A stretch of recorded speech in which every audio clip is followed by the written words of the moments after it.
Bienvenue dans cette nouvelle vidéo. Aujourd'hui, on va parler de l'étude de la concurrence. Alors, la première règle, tout d'abord en marketing, c'est de bien définir son persona. Tu as besoin de savoir qui est ta cible et surtout quel est son besoin. Donc là, c'est l'objet du cours juste en dessous sur le persona, donc un des cours les plus importants de toute la formation. Une fois que tu l'as bien identifié, tu as identifié son profil, ses craintes, ses désirs, tu dois savoir qu'est-ce que font tes concurrents sur le web. Quasiment tout ce que font tes concurrents peut être analysé. À quoi ça va nous servir? Donc, dans un premier temps, tu vas savoir qu'est-ce qui marche chez des concurrents pour que tu puisses le refaire toi-même. Qu'est-ce qui ne marche pas pour que tu puisses éviter de le faire également. Aussi pour t'inspirer, par exemple, si le design d'un site web t'inspire, tu peux savoir, par exemple, s'il est sur WordPress, quel design il a utilisé pour pouvoir le reproduire chez toi. Et surtout, pour faire mieux que tes concurrents. Ça, c'est super important. Tu vas analyser, en fait, tu vas faire un état des lieux de tes concurrents, simplement pour savoir où ils en sont par rapport à toi. Et ça, on va le faire peut-être une fois tous les 2 mois, 3 mois, pour que tu voies un petit peu, est-ce que cet écart se réduit. Et le but, c'est qu'au bout d'un moment, tu vas les dépasser et faire mieux qu'eux. Alors, il y a beaucoup d'études concurrentielles différentes. Donc, à travers cette formation, on va surtout aborder l'étude concurrentielle d'un point de vue web marketing et comment ça se passe, on va dire, plutôt sur les sites web. Donc, pour moi, il y a 4 grands critères à analyser. Le premier, c'est le référencement naturel. Donc, tu sais, cette formation, elle est vraiment centrée sur WordPress, mais aussi surtout comment le rendre visible via le référencement naturel. Donc, ça va être important de savoir ce que font tes concurrents en référencement naturel pour pouvoir voir ce qu'ils ont fait et trouver des opportunités. Les réseaux sociaux également, parce qu'on va dépasser le stade du référencement naturel, on va vraiment aborder le web marketing d'un point de vue large, donc tout ce qui va être publicité, réseaux sociaux aussi. Le trafic, donc pour savoir quels sont les internautes qui viennent sur le site web des concurrents, quelles sont leurs habitudes et quels sont leurs profils. On a aussi tout ce qui est outils et technologies utilisées, donc c'est là où je te parlais du design WordPress par exemple, on va pouvoir savoir quels sont les plugins et designs utilisés par un site web WordPress pour pouvoir les utiliser à notre tour. Tout ce qui concerne plugins, templates, WordPress, tout ça, j'y reviens dans le cours spécifique sur comment créer son site web partie 1, 2 et 3. Alors pour tout ce qui est référencement naturel, donc c'est aujourd'hui un canal d'acquisition très important qui est surtout qu'il faut surtout pas négliger. Donc tu vas vraiment en savoir beaucoup plus au travers de ces vidéos sur le référencement naturel. C'est pour ça va sembler un petit peu flou au début, mais tu vas voir que ça va vite venir. Travailler en amont le référencement au début de ton projet, c'est beaucoup de temps gagné pour la suite. Donc tu vois qu'on va faire un état des lieux du référencement de tes concurrents et il y a principalement 4 grandes thématiques qu'on va pouvoir analyser, espionner chez les concurrents. Dans un premier temps, c'est quels sont les mots-clés que le concurrent utilise. On va voir un peu quels sont les mots qu'il a choisi de mettre dans ses pages et on va voir si c'est des mots qui peuvent être importants pour nous aussi. On va voir aussi les pages qui performent le plus. Ça va être très utile pour nous pour savoir quels sont les sujets les plus populaires. Si tu as un site e-commerce, ça pourrait être aussi quels sont les produits qui fonctionnent le mieux. Le nombre de mots par page et de pages. Donc ça, tu verras, je t'expliquerai dans le référencement naturel. C'est important qu'il y ait beaucoup de contenu sur le site web, donc beaucoup de mots dans les pages, mais aussi beaucoup de pages.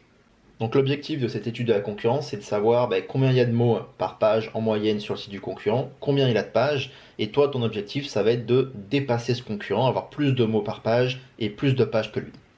Et enfin, tout ce qui est autorité du site web, donc là, tu vas voir ça, c'est un peu plus avancé encore, ça va être identifier tous les partenaires qu'a le concurrent qui parlent de lui en externe. Donc en fait, un site autoritaire, c'est un site où il y a beaucoup de personnes qui parlent de lui sur Internet, donc ils font des liens vers ce site web-là.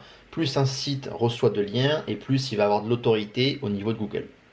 Donc toi, ça va être l'objectif, ça va être de nouer des partenariats, de savoir avec quel partenariat ton concurrent a agi, et essayer, pourquoi pas, de toi aussi prendre contact avec ce partenaire, et si celui-ci t'a recommandé, pourquoi il ne te recommanderait pas toi.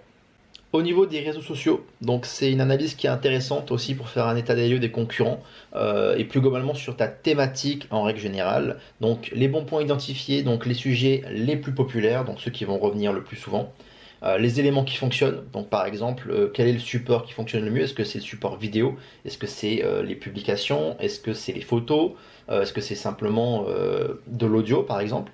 Quel est le ton employé? Est-ce que c'est plutôt amical? Est-ce que c'est du vouvoiement, du tutoiement? Quelles sont les fréquences de publication? Une fois par jour, 2 fois par jour sur différents réseaux sociaux.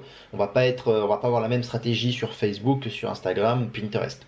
quels sont les différents hashtags utilisés. Donc on en revient aux mots-clés que je parlais pour la partie référencement naturel. Donc les hashtags utilisés, on les voit surtout sur Twitter, Instagram, Pinterest. Également tout ce qui est engagement, donc très important pour les réseaux sociaux. L'engagement, c'est toutes les actions que peuvent faire les internautes sur tes publications. Donc les likes, les partages, les commentaires.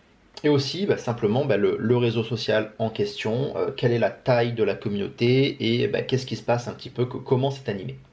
Donc le plus important et le plus simple, ça va être surtout de te rendre directement sur les réseaux sociaux du concurrent pour voir ce qu'il fait. On ne va pas utiliser trop d'outils pour analyser les réseaux sociaux.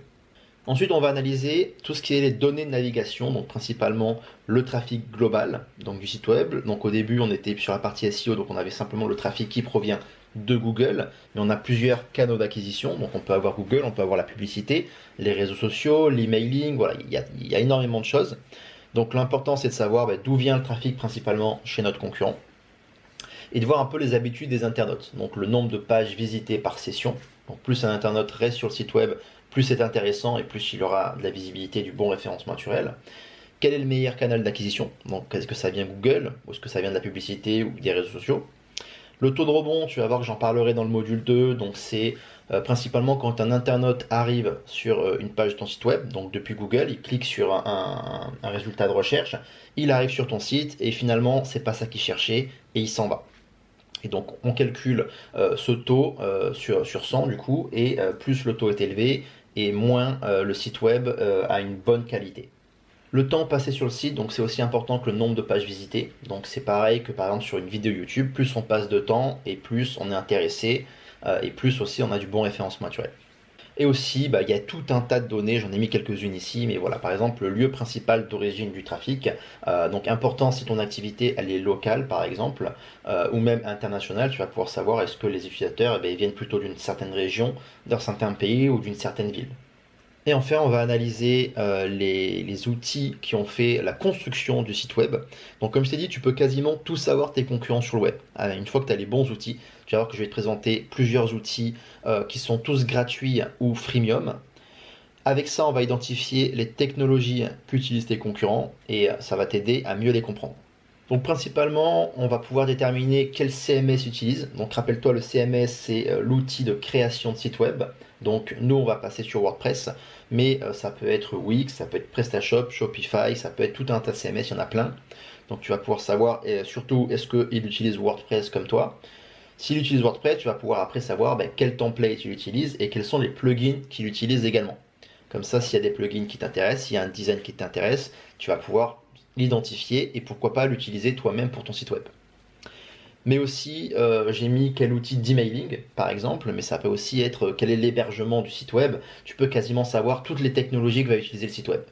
Donc voilà ce qu'il faut que tu analyses chez tes concurrents. Donc ça va être assez rapide, hein. On va pas prendre trop de temps pour analyser les concurrents. Bien sûr, il y a plein d'autres critères à prendre en compte, mais c'était vraiment axé sur le web marketing pour que tu saches un petit peu ce qui marche pas, et si tu peux essayer d'espionner et copier ce que font les concurrents.